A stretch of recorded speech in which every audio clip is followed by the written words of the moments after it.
Eu quero falar nessa manhã para aquelas pessoas que estão enfrentando alguma provação em sua vida. A primeira coisa que eu queria dizer é que quando estamos diante de uma provação, mais do que explicações, nós precisamos confiar nas promessas de Deus. Exatamente esta a minha mensagem desta manhã. Quando a provação nos alcança, a primeira pergunta que nós fazemos é: por que, Senhor? E a segunda pergunta que fazemos é: por que comigo, Senhor? E dificilmente nós encontramos respostas convincentes a essas perguntas. Então eu queria repetir a mensagem do hino. O que mais nós precisamos não é tanto de explicações, e sim de confiar nas promessas de Deus. Eu quero usar como texto base para a nossa reflexão a experiência de um homem que foi provado, talvez como nenhum outro na história bíblica, além de Jesus, evidentemente. Espero não estar traindo a expectativa de alguns que talvez esperassem que eu fizesse o convite para lermos algo da história de Elias. Um pequeno intervalo na nossa série sobre Elias. Não terminou a série. Serão 8 sermões ao todo, já fizemos 5, mas como é um final de semana de recesso, então vamos dar um pequeno intervalo na nossa série. Eu queria convidá-los para a leitura no livro de Gênesis, capítulo 22. E logo vocês poderão perceber ou descobrir de quem exatamente eu vou falar nessa manhã. Pessoal do som, eu estou com algum tipo de efeito aqui no retorno. Um eco, alguma coisa assim. O subtítulo que a minha Bíblia apresenta é: Deus prova a Abraão. Deus prova a Abraão. Eu vou pedir a gentileza de ter a sua atenção para a leitura do texto. Nós vamos ler todo este episódio. É um texto relativamente longo. E vou pedir ainda a gentileza de você permanecer com a sua Bíblia aberta no texto, porque nós vamos visitar o texto frequentemente durante a exposição. Tá bem? Todos acharam? Gênesis, capítulo 22. Vamos ler a partir do início do capítulo. O texto diz assim: Depois dessas coisas, pôs Deus Abraão à prova e lhe disse: Abraão. Este lhe respondeu: Eis-me aqui. Acrescentou Deus: Toma teu filho, teu único filho, Isaque, a quem amas, e vai-te à terra de Moriá. Oferece-o ali em holocausto sobre um dos montes que eu te mostrarei. Levantou-se, pois, Abraão de madrugada, e tendo preparado o seu jumento, tomou consigo dois dos seus servos e a Isaque seu filho. Rachou lenha para o holocausto e foi para o lugar que Deus lhe havia indicado. Ao terceiro dia, erguendo Abraão os olhos, viu o lugar de longe. Então disse a seus servos: Esperai aqui com o jumento. Eu e o rapaz iremos até lá, e havendo adorado, voltaremos para junto de vós. Tomou Abraão a lenha do holocausto e a colocou sobre Isaque seu filho. Ele, porém, levava nas mãos o fogo e o cutelo. Assim caminhavam ambos juntos. Quando Isaque disse a Abraão seu pai: Meu pai, respondeu Abraão: Eis-me aqui, meu filho. Perguntou-lhe Isaque: Eis o fogo e a lenha, mas onde está o cordeiro para o holocausto? Respondeu Abraão: Deus proverá para si, meu filho, o cordeiro para o holocausto. E seguiam ambos juntos. Chegaram ao lugar que Deus lhe havia designado. Ali edificou Abraão um altar. Sobre ele dispôs a lenha, amarrou Isaque seu filho e o deitou no altar em cima da lenha. E, estendendo a mão, tomou o cutelo para imolar o filho. Mas do céu lhe bradou o anjo do Senhor: Abraão, Abraão. Ele respondeu: eis-me aqui. Então lhe disse: não estendas a mão sobre o rapaz e nada lhe faças, pois agora sei que temes a Deus, porquanto não me negaste o filho, o teu único filho. Tendo Abraão erguido os olhos, viu atrás de si um cordeiro preso pelos chifres entre os arbustos. Tomou Abraão o carneiro e o ofereceu em holocausto em lugar de seu filho. E pôs Abraão por nome aquele lugar: o Senhor proverá. Daí dizer-se até ao dia de hoje: no monte do Senhor se proverá. Então do céu bradou pela segunda vez o anjo do Senhor a Abraão e disse: jurei por mim mesmo, diz o Senhor, porquanto fizeste isso, e não me negaste o teu único filho, que deveras te abençoarei, e certamente multiplicarei a tua descendência como as estrelas dos céus e como a areia na praia do mar. A tua descendência possuirá a cidade dos seus inimigos. Nela serão benditas todas as nações da terra, porquanto obedeceste a minha voz. Então voltou Abraão aos seus servos e juntos foram para Berseba, onde fixou residência. Feche seus olhos para uma oração. Santo Deus, a história deste grande homem da Bíblia tem sido uma inspiração para o teu povo ao longo dos séculos. Suplicamos agora, Senhor, que esta experiência traga motivação, de maneira muito especial, àquelas pessoas que estão aqui nesta manhã, enfrentando alguma provação em sua vida. Tu sabes exatamente quem são essas pessoas. Visita, Senhor, com o teu poder, com a tua graça, com o teu Espírito, e que a tua palavra exerça a sua influência transformadora na vida dessas pessoas. Em nome de Jesus. Amém. Amém. Eu comecei dizendo que dificilmente nós vamos encontrar na Bíblia, eu ampliaria ainda mais em minha declaração, dificilmente vamos encontrar na história da humanidade uma pessoa que tenha sido provada de maneira tão severa como foi Abraão. Nós conhecemos muito bem a história de Abraão. Eu não vou me delongar muito aqui, contando ou comentando a respeito do contexto da situação. Somente um aspecto importante de lembrarmos. Este filho, a quem Deus agora solicitou que Abraão oferecesse em sacrifício, é o chamado filho da promessa. Isaque é o filho da promessa, ou seja, Deus havia prometido a Abraão um filho, através de quem nasceria a grande descendência que daria linhagem ao Messias.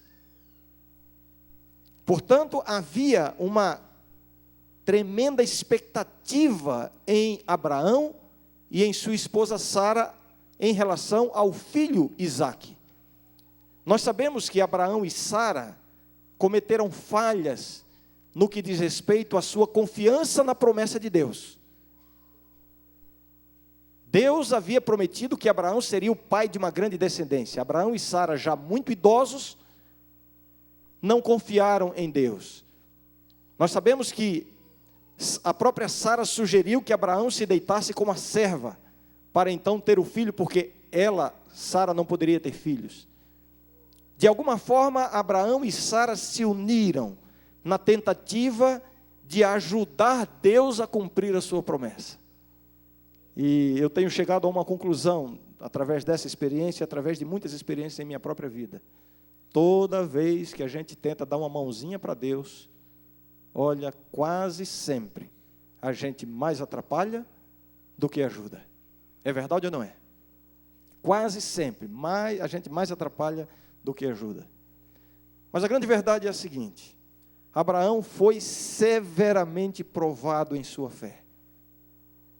A ordem de Deus para que ele matasse o seu próprio filho foi uma ordem muito estranha para Abraão.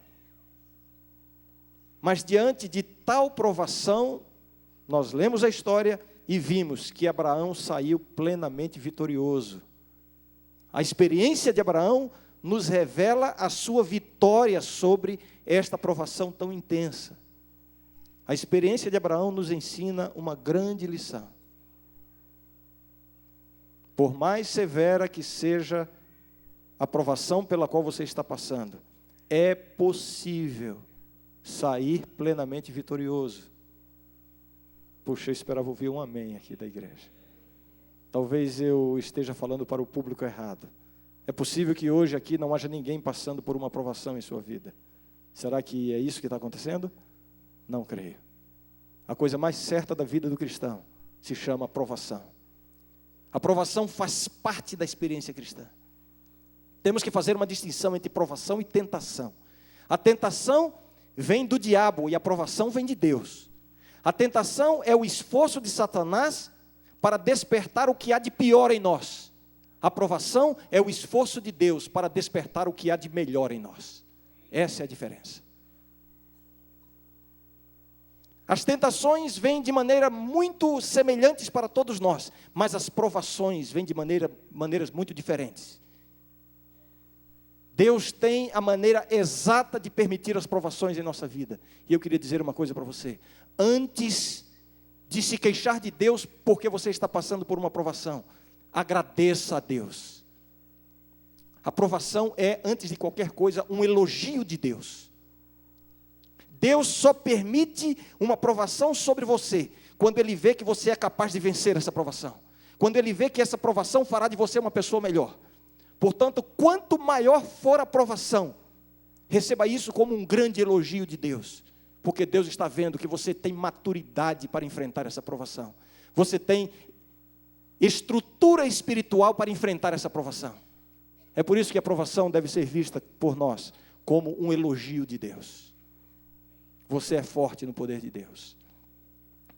A história de Abraão nos ensina quais são as atitudes que poderão fazer de nós plenamente vitoriosos sobre as provações. Essa história é uma história muito rica. Eu tenho ouvido, lido muitos sermões sobre essa história. Mas eu quero destacar nessa oportunidade apenas quais foram as atitudes de Abraão que fizeram dele um homem plenamente vitorioso sobre as provações, ou sobre essa provação. E eu quero convidar cada um aqui a entender essas atitudes de Abraão e em seu coração começar a orar ao Senhor para assumir essas mesmas atitudes diante das suas provações. Que fez Abraão, ou que atitudes Abraão tomou para sair-se tão plenamente vitorioso sobre essa provação? A primeira atitude pode ser vista, nós vamos consultar o meu sermão hoje está baseado em 3 versos dessa história. O primeiro deles é o verso 3. Primeira atitude para ser vitorioso diante de uma provação. Verso 3 diz assim: levantou-se, pois, Abraão de madrugada, e tendo preparado o seu jumento, tomou consigo 2 dos seus servos e a Isaque, seu filho, rachou lenha para o holocausto e foi para o lugar que Deus lhe havia indicado. Meus queridos, aqui está a primeira atitude. Se você quer ser um cristão vitorioso diante de Deus, diante das provações, diante das lutas, diante das tentações, aqui está a primeira atitude. Qual é a primeira atitude? Alguém poderia dizer assim: levantar-se de madrugada. Aí eu diria que alguns aqui estariam perdidos. Não é essa a ênfase do texto. Evidentemente que a madrugada é provavelmente o melhor momento de se buscar a Deus em oração. Mas não é isso que se destaca no texto. O que se destaca no texto aqui, meus queridos, é a prontidão em obedecer. Abraão recebeu a ordem de Deus, a estranha ordem de Deus, a mais estranha ordem que ele poderia ter recebido. Abraão poderia ter racionalizado, Abraão poderia ter questionado, Abraão poderia ter feito inúmeras coisas, e encontrando lógica nessas coisas para não obedecer imediatamente. Abraão poderia raciocinar assim: não, eu acho que eu não entendi bem, eu acho que não é exatamente isso que Deus quer de mim. Ah, quantas vezes você já pensou dessa forma?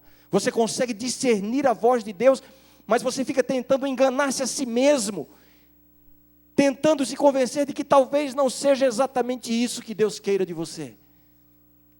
Como Deus pode pedir que eu mate meu filho, se este é o filho da promessa?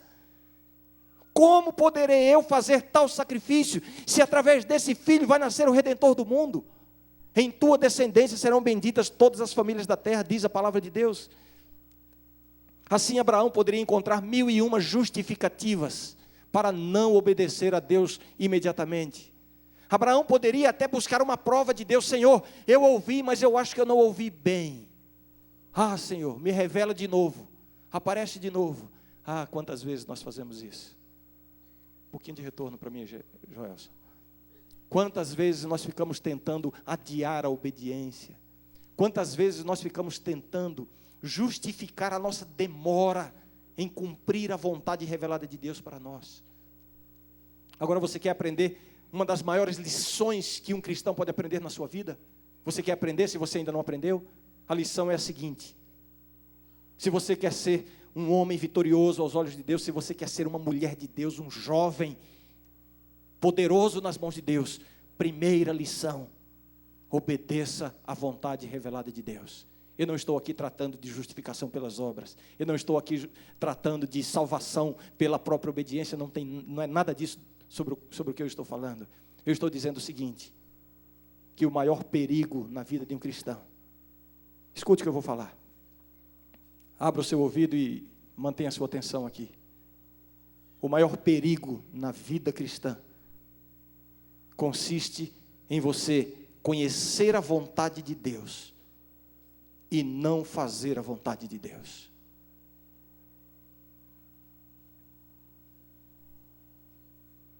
O perigo de esperar, de deixar para depois. Você sente o toque de Deus, o convite de Deus, Deus lhe dá uma convicção, Deus lhe mostra um caminho a seguir, seja através da Bíblia, seja através das impressões que o Espírito Santo tem feito em sua vida, seja através das circunstâncias da vida, seja através de pessoas com as quais você convive. De alguma forma Deus tem falado a você, Deus tem mostrado a vontade dele a você em algum aspecto da sua vida. Eu pergunto: o que é que você está esperando para obedecer? Não existe nada mais perigoso na vida de um cristão do que conhecer a vontade de Deus e deixar para fazer a vontade de Deus depois. Sabe, nem sempre fazer a vontade de Deus é fácil. Aliás, muitas vezes fazer a vontade de Deus é muito difícil. Mas eu queria que você entendesse uma coisa: o momento mais fácil para realizar a vontade de Deus, para cumprir a vontade de Deus, sabe qual é esse momento? É agora. Quanto mais você espera, mais difícil se torna fazer a vontade de Deus. O próprio endurecimento do coração, a própria indisposição mental que vai sendo desenvolvida quando nós deixamos para depois, vai dificultando em nós realizar a vontade revelada de Deus. Abraão nos ensina esta preciosíssima lição. O texto diz, verso 3: levantou-se, pois, Abraão de madrugada. Vejam, Deus revelou a vontade dele durante a noite. Abraão não esperou nem que o dia amanhecesse. Abraão levantou-se e foi cumprir a vontade de Deus o mais cedo possível. Esta é a primeira atitude, se você quer ser uma pessoa vitoriosa nas mãos de Deus. Mas a história de Abraão nos ensina que esta primeira atitude foi seguida de outras duas atitudes que complementam esta primeira. O verso 5, nós vemos a segunda atitude de Abraão. O texto diz assim: então disse a seus servos: esperai aqui com o jumento, eu e o rapaz iremos até lá, e havendo adorado, voltaremos para junto de vós. Muito bem, vamos explorar um pouquinho esse verso. Me ajudem a fazer uma interpretação do texto aqui. Então disse a seus servos. Quem foi que disse? Me ajudem, igreja. Quem disse? A Abraão: esperai aqui com o jumento. Eu quem? Eu não estou ouvindo a minha querida igreja. Eu quem? E o rapaz. Que rapaz? Iremos até lá. Até lá, aonde? O monte que Deus estava mostrando. E o texto continua dizendo, e havendo adorado, o que significa essa expressão, havendo adorado? Abraão sabia muito bem o significado dessa expressão. Abraão sabia exatamente o que deveria acontecer lá em cima do monte. Abraão não tinha dúvidas com relação a isso, porque fazia parte da vida, da rotina de Abraão, oferecer sacrifícios ao Senhor. Abraão sabia todos os passos que deveriam ser dados. Ele ia subir ao monte, lá no monte seria preparado um altar de pedras. Sobre o altar seria colocada a lenha. Sobre a lenha seria amarrada a vítima, ou seria amarrado o cordeiro, normalmente seria um cordeiro. O cordeiro então deveria ser morto, o seu sangue deveria ser derramado, e por fim, Abraão sabia que deveria lançar fogo na lenha. Então quando Abraão diz assim, e havendo adorado, ele sabia, ele tinha em mente exatamente o que ele deveria fazer. Eu não quero, o tempo não me permite explorar muito aqui o sentimento, a emoção que certamente tomou conta de Abraão durante esses 3 dias de trajetória, desde a saída do lugar onde ele estava até o Monte Moriá. A angústia vivida por Abraão, uma angústia solitária.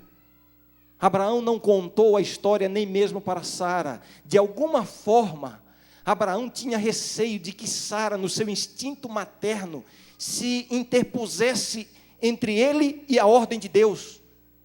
Então Abraão assumiu a provação de maneira solitária. Abraão não quis arriscar que nada pudesse dificultar ainda mais a obediência.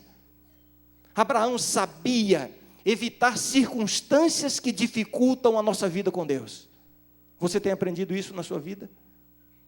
É possível que alguns aqui tenham feito de maneira bem contrária a isso. Tantas vezes nós nos envolvemos em situações que dificultam cada vez mais a nossa vida com Deus. Mas Abraão, ele já tinha uma provação grande demais para ser enfrentada. Portanto, ele decidiu assumir essa provação de maneira solitária, para que não houvesse ainda um impedimento a mais, quem sabe a interferência de Sara. Abraão estava, portanto, com o seu coração partido, dilacerado, uma angústia mental que nós não podemos imaginar. E ele sabia o que ele ia fazer: subir ao monte, amarrar o seu filho sobre a lenha, imolar o seu filho e lançar fogo sobre a lenha. Mas eu convidei você para me ajudar aqui na interpretação desse verso 5. A gente não terminou ainda, eu vou ler de novo. Então disse a seus servos: esperai aqui com o jumento, eu e o rapaz iremos até lá. E havendo adorado, o que diz o resto do verso? Voltarei para junto de vós. É assim que está na sua Bíblia? Ah, não? Eu não estou precisando de óculos. Deixa eu ver se eu enxergo melhor aqui. Iremos até lá e havendo adorado, voltar. Eu não estou ouvindo a minha igreja. Voltaremos para junto de vós. Meus queridos, durante muito tempo eu imaginava essa história e eu pensava assim: a maior demonstração de fé do patriarca Abraão nesse episódio foi o momento em que ele ergueu o cutelo com a sua mão. E ali estava tomando a iniciativa de matar o seu filho. Ali está a maior demonstração de fé. Mas, dando um pouco mais de atenção a esse verso 5, eu me convenci de que a maior demonstração da fé desse patriarca de Deus não foi no momento em que ele levantou o cutelo. Foi quando ele disse essas palavras: havendo adorado, voltaremos. Voltaremos. Quem ia subir o monte? Quem ia subir o monte? Abraão e Isaque. O que foi que ele disse para os servos e até para o jumento? Porque se o jumento tivesse ido, alguém poderia pensar, ele estava se referindo a ele e o jumento, né? Voltaremos. Mas até o jumento ficou. Somente ele e Isaque subindo o monte. No meio do caminho, aquela pergunta que dilacerou ainda mais o seu coração: Pai, aqui está a lenha, aqui está o fogo, mas onde está o cordeiro? Onde está o cordeiro? Onde está o cordeiro? E qual foi a resposta de Abraão? Nem Abraão teve uma noção exata da amplidão, da amplitude, das implicações das suas palavras, quando ele disse: Deus proverá para si o cordeiro. Aqui está outra história dentro dessa história. Como é bonito a gente ver na Bíblia, que em cada passagem da Bíblia nós encontramos a cruz. Deus proverá para si o cordeiro. Abraão e Isaque estavam sendo chamados por Deus para representar o maior evento da história do universo. Jesus Cristo na cruz do Calvário. O Pai oferecendo o Filho em sacrifício. Abraão e Isaque estavam servindo de miniatura diante do universo inteligente.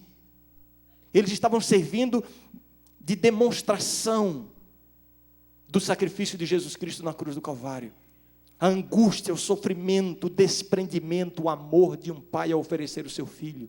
A disposição, a submissão do filho em deixar-se sacrificar, representando de maneira completa, evidentemente dentro de uma esfera limitada, o sacrifício de Jesus Cristo na cruz do Calvário. Que honra para este homem, que honra para este jovem. Deus proverá para si o cordeiro. Mas aqui está a maior demonstração da fé desse patriarca de Deus, quando ele diz: havendo adorado, voltaremos para junto de vós. O que nós aprendemos aqui? Abraão sabia que ele ia matar o seu filho lá no monte. Ele não estava brincando, o assunto era sério, mas ele sabia muito mais, que a promessa de Deus seria cumprida. Deus havia dito que através de Isaque nasceria uma grande descendência. Então Abraão sabia que mesmo que ele matasse o seu filho, Deus iria cumprir a sua promessa. Isso não é conclusão minha, irmãos. Isso está na Bíblia, está no livro de Hebreus.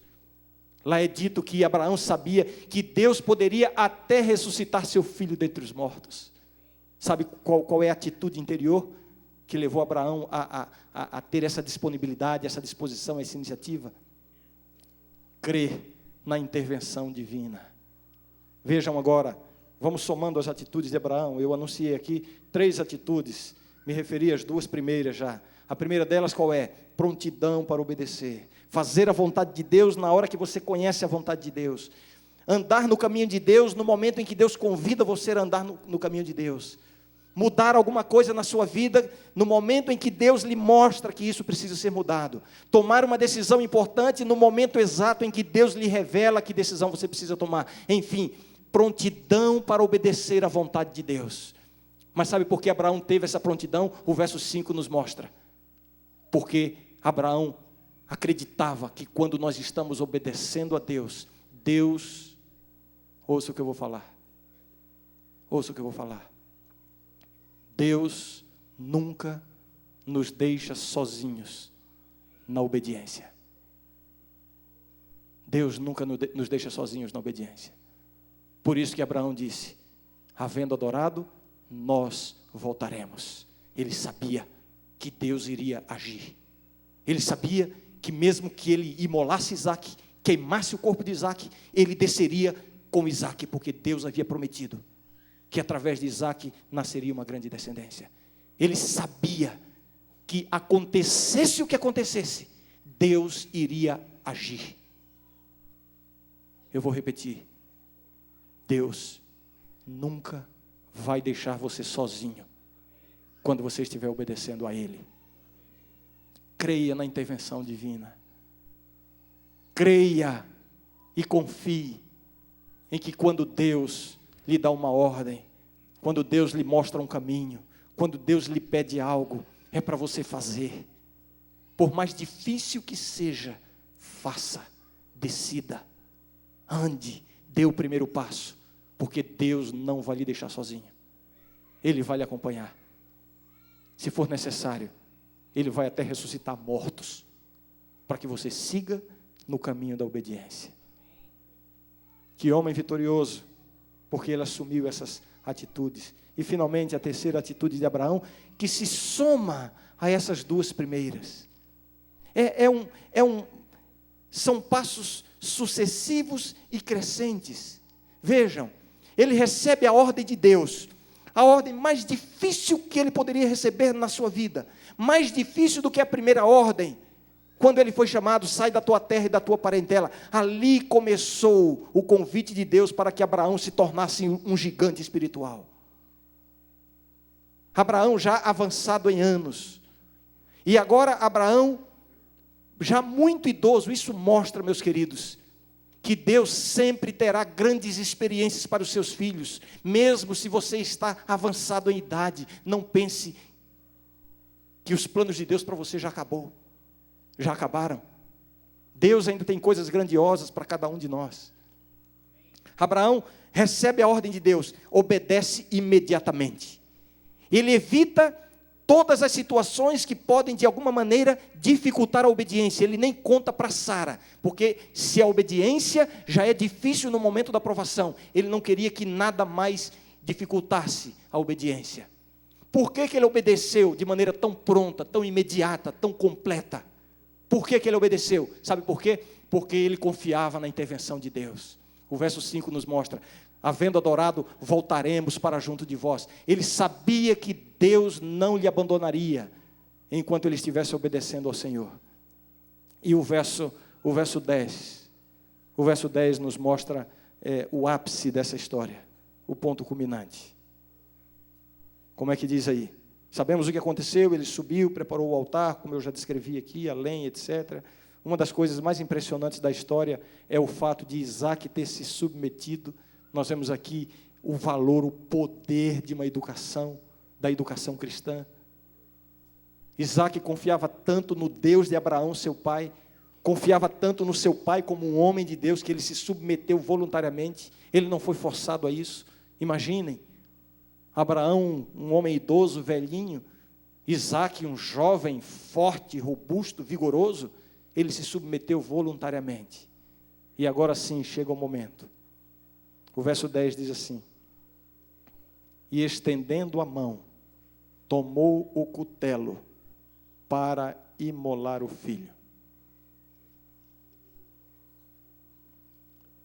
Existe uma versão uma linguagem mais coloquial, que usa palavras, quem sabe, mais diretas. Essa Bíblia viva, a Bíblia na linguagem de hoje, alguns de vocês têm aqui, diz assim, que Abraão tomou a faca para, como é que diz aí nessa Bíblia? Para matar o filho. Sabe o que eu entendo aqui? Eu entendo uma das atitudes mais extraordinárias de Abraão. Sabe, durante algum tempo eu até imaginei essa história, há muitos anos atrás. Eu até pensava assim, talvez no fundo, Abraão sabia que Deus não iria deixá-lo matar o seu filho. E é possível que haja pessoas aqui que imaginem assim. Abraão estava lá, subindo, andando com os seus servos, carregando as coisas, esperando que Deus mostrasse o lugar. Mas lá no fundo, Abraão sabia, não, eu não vou precisar matar o meu filho. Quando estavam subindo o monte, Abraão sabia que, na verdade, chegando lá em cima, ia acontecer alguma coisa, e que Deus iria interferir antes que ele precisasse cumprir cabalmente a ordem. Quem sabe alguém aqui imagina até assim, que na hora que Abraão estava amarrando Isaac, Abraão cochichou assim no ouvido de Isaac: olha, Isaac, fica tranquilo, não vai acontecer nada. Deus não vai deixar que eu te mate. Quem sabe alguns imaginam que no momento em que Abraão levantou a faca, ele deu uma piscadinha para Isaac assim, fica tranquilo. E ficou lá assim, esperando o anjo. Só que o texto nos diz que não foi assim. O texto nos diz que Abraão levantou o cutelo para quê? Para imolar o filho. Ele pegou a faca para quê? Para matar o filho. Ele não estava brincando. Ele não estava fazendo uma brincadeirinha de faz de conta. Ele não estava apenas tentando impressionar a Deus com o seu gesto exterior. Não. Aqui estava a atitude interna de Abraão. Sabe qual é a atitude interna de Abraão? Disposição para fazer o sacrifício. Disposição para fazer o sacrifício. Eu quero terminar. Nós vamos, daqui a pouquinho, ver ali no tanque a cena mais linda que a igreja pode apresentar. O batismo da Stephanie e da Yasmin. Pastor Johnny Roger, nosso convidado, convidado da família, vai realizar esse batismo. Mas eu queria que durante o batismo, você pensasse um pouquinho neste exemplo que Abraão nos dá. Disposição para fazer o sacrifício. Você sabe o que significa isso? Isso aqui significa o seguinte. Significa que, às vezes, olhe para mim aqui, às vezes, fazer a vontade de Deus requer sacrifício. Nem sempre é fácil fazer a vontade de Deus. Eu quero dizer para você que há uma mentira sendo pregada por aí, e às vezes até aqui deste púlpito. Não me refiro especificamente a esse, do púlpito da nossa igreja. A mentira de que se você está com Deus, Deus vai facilitar a sua vida. Deus vai abrir todas as portas. E Deus vai lhe dar todas as soluções. Isto é uma mentira. A verdade é que às vezes fazer a vontade de Deus é muito difícil. Às vezes andar nos caminhos de Deus requer sacrifícios. Às vezes ter uma consciência limpa, pura, protegida diante de Deus traz prejuízos. Eu conheço pessoas jovens que perderam a família, a convivência da família, para fazerem a vontade de Deus, foram expulsos de casa. Eu conheço pessoas que perderam o emprego para fazer a vontade de Deus. E eu não sou um daqueles que dizem assim, é só um pouquinho, no final Deus vai abrir todas as portas. Eu já entendi que nem sempre isso acontece. Às vezes, continuar no caminho de Deus traz prejuízos permanentes nesse mundo. Essa é uma verdade. Às vezes, para você se manter na mão de Deus, você precisa sofrer perdas neste mundo. E às vezes essas perdas se referem a coisas e a pessoas e a situações que nos são muito caras. Nem sempre é fácil fazer a vontade de Deus. Agora eu pergunto, o que você está fazendo aqui? Você está brincando de ser cristão? Você está passando tempo? É conveniente para você ser um adventista do sétimo dia, dizer que é membro da igreja do UNASP? Isso é conveniente para você? É muito conveniente para todos nós.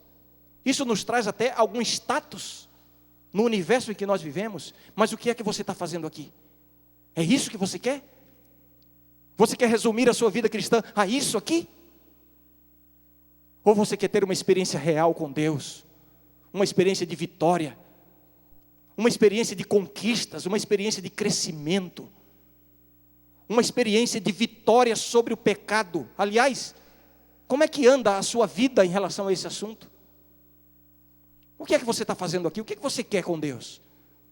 Você quer apenas ficar brincando de ser cristão? Ou você de fato quer morar no céu eternamente com Deus? Qual é a sua intenção? Ora, se você quer apenas manter esse seu status quo, se você quer apenas manter esta boa experiência de vida, está muito bem do jeito que está. Agora, se você quer ser um homem de Deus, se você quer ser uma mulher de Deus, se você quer realmente ser um jovem, um gigante nas mãos de Deus, você tem que entender que andar nos caminhos de Deus, às vezes, envolve perdas. Eu, evidentemente, não estou tendo nenhuma revelação extraordinária aqui, mas eu sei que há pessoas aqui que estão sendo convidadas por Deus para terem algumas perdas na sua vida, a fim de ganharem a riqueza real que é a vida com Deus. Eu pergunto, o que vale mais para você? Abraão nos ensina a lição. Sabe qual é a lição? Se você quer ser um gigante espiritual, você tem que ter disposição para fazer o sacrifício. E vejam, o sacrifício que Deus pediu de Abraão não foi de qualquer coisa superficial, de qualquer coisa sem importância. Foi certamente o maior dos sacrifícios. Um pai oferecer o seu próprio filho, o seu único filho. Aí eu quero perguntar, qual é o sacrifício que Deus está pedindo de você nessa manhã? Olha, vou repetir aqui, eu não estou falando de salvação pelas obras. Eu estou falando que viver com Deus às vezes requer sacrifícios. Abraão esteve disposto a abrir mão do seu próprio filho. E você não está disposto a abrir mão de quê? De Abraão, Deus pediu Isaque. E de você? Qual é o Isaque da sua vida que precisa ser sacrificado para que a sua vida esteja inteiramente nas mãos de Deus? É um comportamento que você precisa mudar? Como é que andam as coisas na sua vida profissional? Como é que você tem lidado com essas coisas de honestidade e desonestidade? O que é que você quer com Deus? Você está brincando? Abraão levantou a faca para matar o filho. Se você quer ser um homem vitorioso nas mãos de Deus, você tem que estar disposto aos sacrifícios, ainda que isso lhe traga prejuízos, ainda que isso lhe leve à falência na sua vida material. Buscai, pois, em primeiro lugar o reino de Deus e a sua justiça. Qual é o sacrifício que Deus está pedindo de você? Como é que anda a sua vida na família? Alguma coisa que você precisa mudar no seu comportamento, na maneira de você se relacionar com a sua esposa, com o seu marido, com os seus filhos ou com os seus pais? E você sabe muito bem do que eu estou falando. Ah, pastor, mas é muito difícil.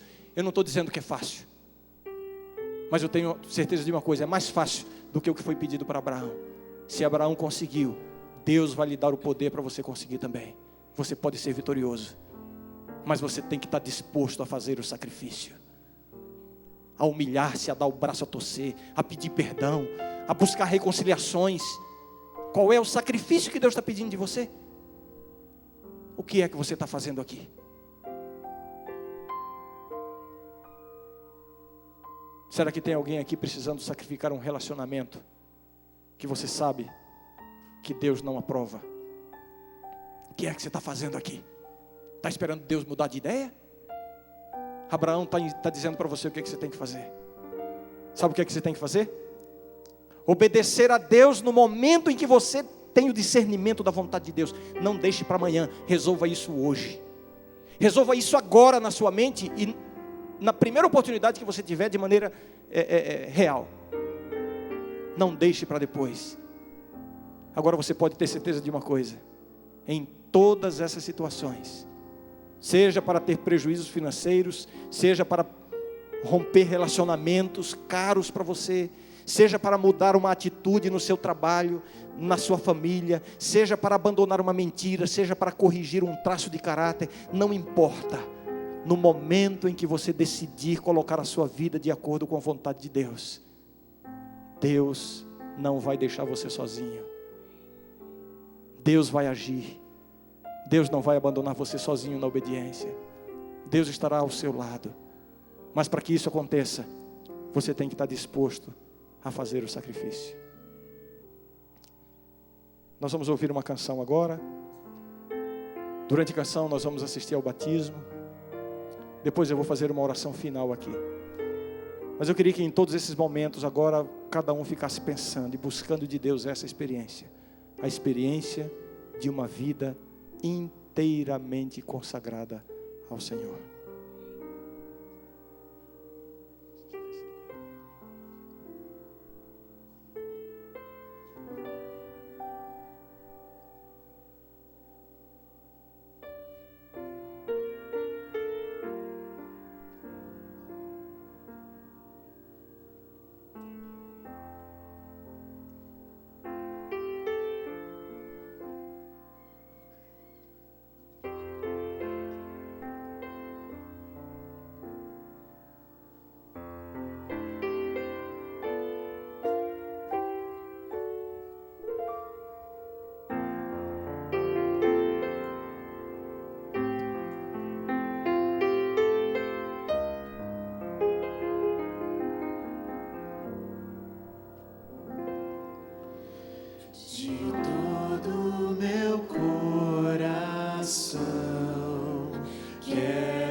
pedir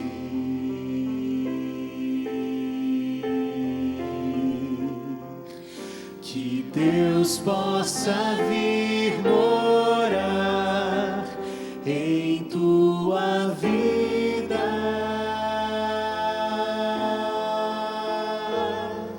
que te guarde ao entrares ou saíres de qualquer lugar, proteja o que é teu, te faça crescer e prosperar,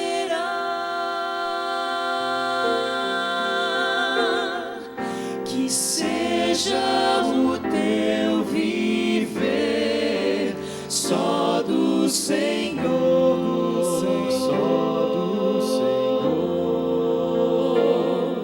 que possas com tuas palavras falar de amor.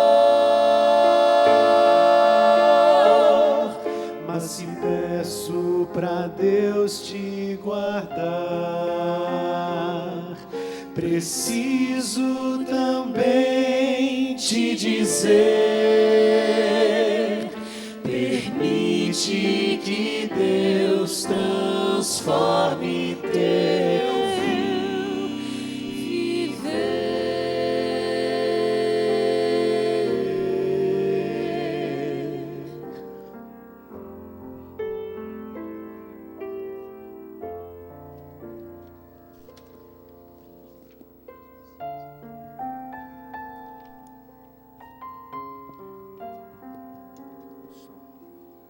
Som.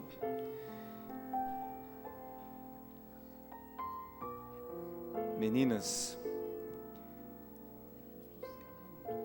eu fico muito feliz por vocês terem esperado esse dia tão especial. Vocês sabem o carinho que nós temos, minha esposa e eu, minha família, pela família de vocês, que são a nossa família também.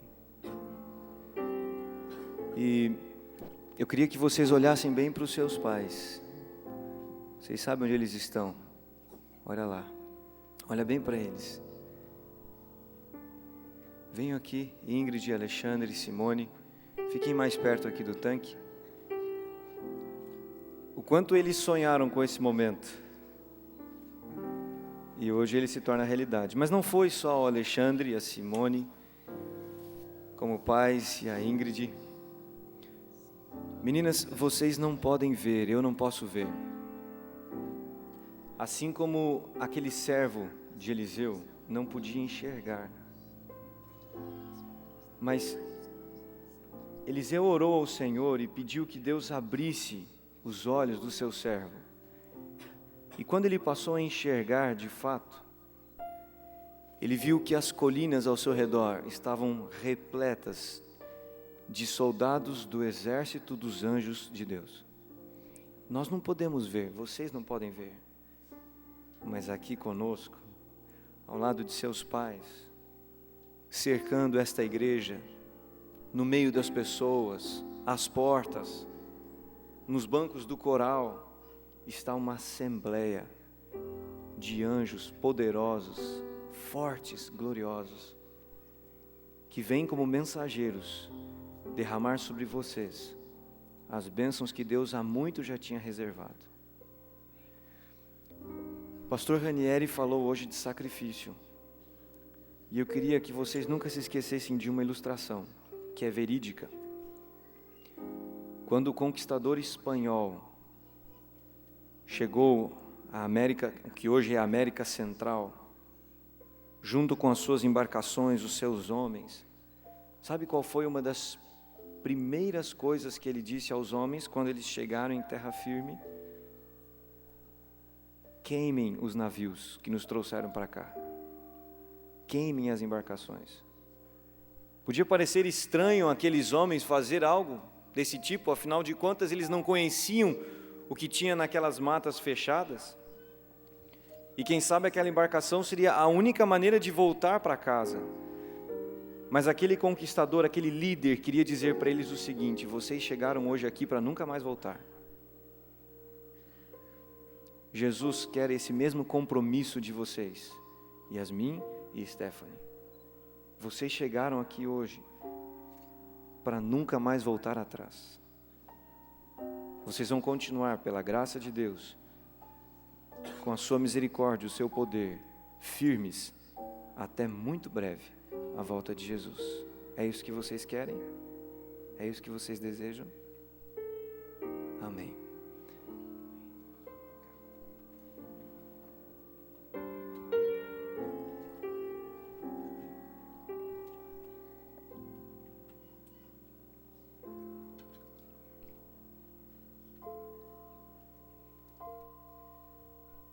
Senhor nosso Deus, louvamos o Teu nome e somente o Teu nome pela vida da Stephanie. Obrigado, Senhor, porque no meio de uma geração como está o nosso mundo hoje, corrompida, assemelhando-se aos dias de Noé, essa Tua filha, ainda adolescente, decidiu ser de Jesus, entregar a sua vida através do batismo, e está disposta, Senhor, a fazer qualquer sacrifício para permanecer firme ao Teu lado. Abençoe-a, Senhor. O Senhor está repleto de alegria, de felicidade, o céu está em festa, porque mais um pecador se arrepende e hoje deseja ser sepultado nas águas para ressurgir com Cristo Jesus.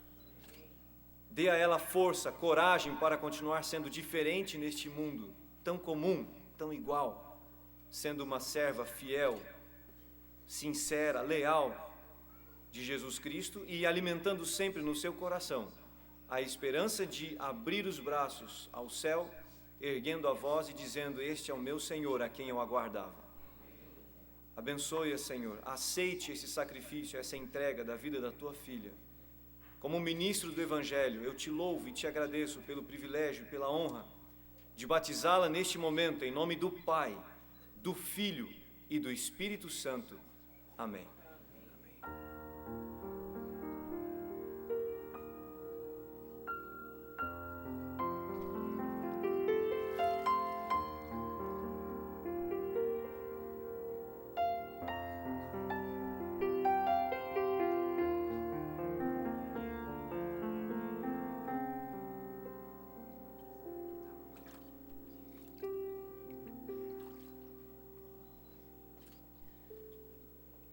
Senhor, aqui está diante de Ti a Yasmin,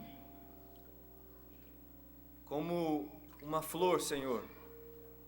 Ela se coloca frágil em Tuas poderosas mãos, para ser guiada e conduzida por Ti, assim como sua irmã e sua família já o fizeram. Senhor, da mesma forma, com as mesmas bênçãos sem medida, cuide dela, proteja nos caminhos deste mundo, e que até o dia em que o Senhor rasgará os 3 céus, que o Senhor a encontre em pé, fazendo parte do grupo que estará Te esperando, junto com seus pais, irmãos, tios, avós, amigos.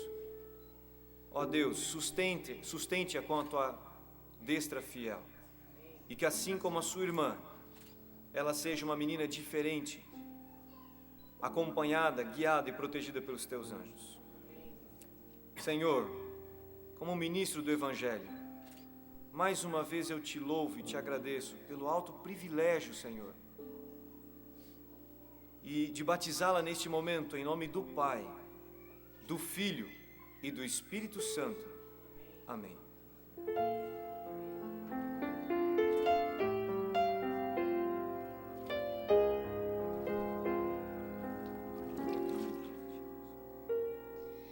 De todo meu coração quero pedir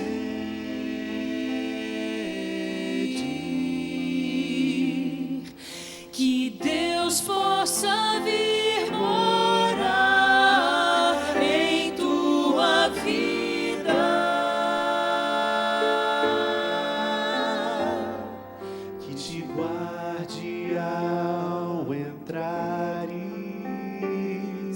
ou saíres de qualquer lugar.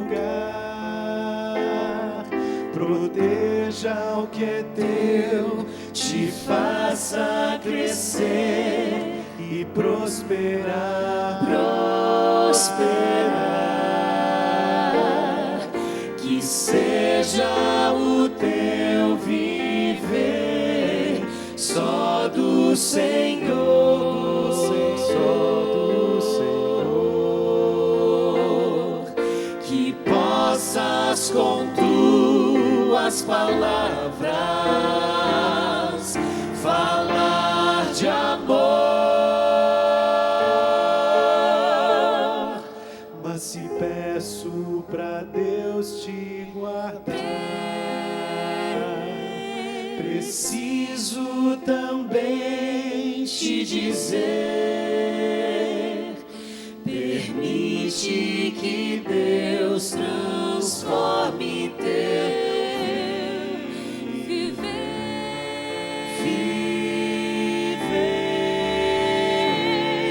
para que viva sem medo e sem culpa, para que encontres a paz do Senhor, sem perder a esperança de ver Jesus voltar.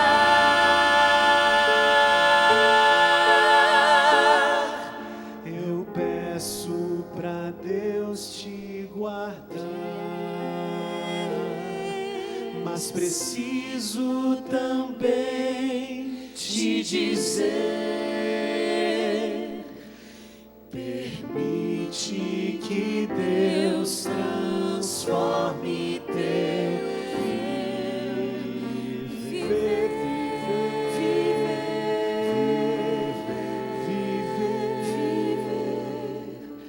Permite que Deus transforme teu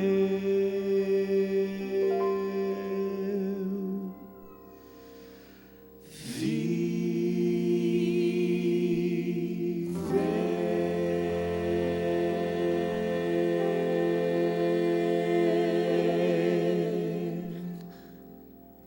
Nós vamos ter uma oração agora. Eu gostaria de convidar a família catalana. Vem aqui, Alexandre, toda a família, pode vir. Eu vou fazer uma oração por eles, mas eu quero orar especialmente por aquelas pessoas que estão aqui nesta manhã e estão precisando tomar uma decisão ao lado de Cristo. Alguém que está precisando fazer um sacrifício e não está conseguindo. Alguém que está precisando abrir mão de alguma coisa para colocar a sua vida inteiramente de acordo com a vontade de Deus. E parece que está difícil demais. Eu vou pedir que Deus lhe dê o poder para isso. Você só precisa, como cantou este quarteto de luxo, né? Você só precisa permitir que Deus transforme o seu viver. E é isso que Ele quer fazer agora. Coloque a sua vida na mão de Deus. Acompanhe a oração que eu vou fazer aqui, mas em seu coração ore também e diga assim: Senhor, me ajuda. Eu quero ter uma vida inteiramente consagrada a Ti. Eu quero vencer todas as provações. Eu não quero que nada esteja entre mim e Ti. Por favor, me ajuda. Se é esse o seu sentimento, se una comigo nessa oração. Pode vir aqui, a família. Feche os seus olhos e vamos orar. Santo e amorável Deus, muito obrigado, Senhor, por esse testemunho belíssimo que essas meninas nos deram agora, Senhor. O testemunho do Teu poder transformador, o testemunho do valor da educação cristã, de uma família cristã, o testemunho, Senhor, da influência de uma instituição cristã como esta. Nós Te louvamos por isso, Senhor. Eu peço que Tu abençoes esta família, o Alexandre, sua esposa, suas filhas, que eles continuem sendo guiados por Ti a cada passo, e que a experiência de hoje seja apenas mais uma motivação para permanecerem ao Teu lado até o dia da volta de Cristo. E, Senhor, eu quero pedir agora uma bênção muito especial sobre aquelas pessoas que estão aqui, mas que de alguma forma estão andando em caminhos perigosos. Aqueles Teus filhos e filhas, que um dia já foram batizados, fazem parte do Teu povo, mas quem sabe, Senhor, estão vivendo experiências distanciadas dos Teus caminhos, quem sabe estão com o coração dividido, Por favor, Senhor, toca nessas vidas agora. Coloca nesse coração, nesses corações, o desejo intenso, um desejo intenso de apenas te servir e colocar a vida inteiramente em tuas mãos. Senhor, se há alguém aqui, Senhor, que está sendo derrotado por uma tentação, por um pecado, por uma ambição, que neste momento, Senhor, o sangue de Cristo conceda a vitória a essa pessoa. Eu te peço também, Senhor, por aqueles que por alguma razão nunca tomaram a decisão de entregar a sua vida a Cristo. Ainda não foram batizados, ou quem sabe foram batizados no passado, mas hoje estão fora dos teus caminhos. Alcance esses corações agora, Senhor. Mostra para essa pessoa, através do teu Santo Espírito, que a única coisa que faz sentido neste mundo é viver com Jesus. Dá-nos essa experiência, Senhor, hoje e sempre. Em nome de Jesus. Amém. Amém.